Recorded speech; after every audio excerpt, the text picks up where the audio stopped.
আমাদের কাছে মাঝে মধ্যে প্রশ্ন আসে, আমরা কিভাবে বুঝবো স্যার আমার শরীরে ইউরিক অ্যাসিড বেড়ে গিয়েছে? রোগীরা একটা কমন খুব প্রশ্ন করে থাকে।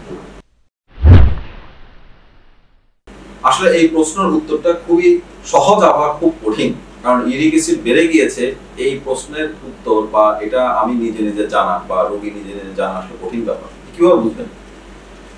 সাধারণত যদি কারো গাউটি অ্যাটাক হয়, গাউটি অ্যাটাক ব্যাপারটা হচ্ছে হলো সাধারণত পায়ের বুড়ো আঙ্গুলের গোড়া ফুলে যায়, ফুলে লাল হয়ে যায়, তীব্র ব্যথা হয়।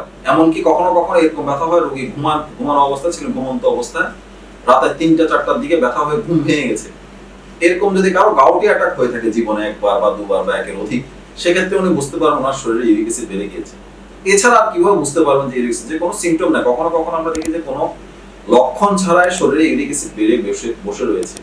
সেটা যদি আমরা চিন্তা করি, সাধারণত কোনো পেশেন্ট যদি বা কোনো মানুষ যদি ওভারওয়েট হয়, নরমাল যে ওজনের চেয়ে বেশি ওজন হয়, কারো যদি দেখা যাচ্ছে ওবেসিটি মানে স্থূলতা আমরা বলি ওবেসিটি ডেভেলপ করে, কারো যদি দেখা যাচ্ছে প্রেসার আছে, ব্লাড প্রেসার আছে, ডায়াবেটিস আছে, অথবা কিডনির কোনো প্রবলেম আছে, কিডনির যেন ওনার কিডনির পয়েন্ট বেড়ে গিয়েছে, সিরাম ক্রিয়েটিনিন লেভেল, তাদের সাধারণত ইউরিক অ্যাসিড বেশি থাকে। এটা আপনি ধরে নিতে পারেন যে সাধারণত ইউরিক অ্যাসিড ওদের ক্ষেত্রে বাড়তি থাকে।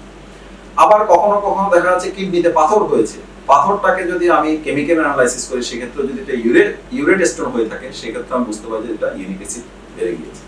তাহলে আমি ইউরিক অ্যাসিড আমাদের কোনো সিমটম হয়ে ইউরিক অ্যাসিড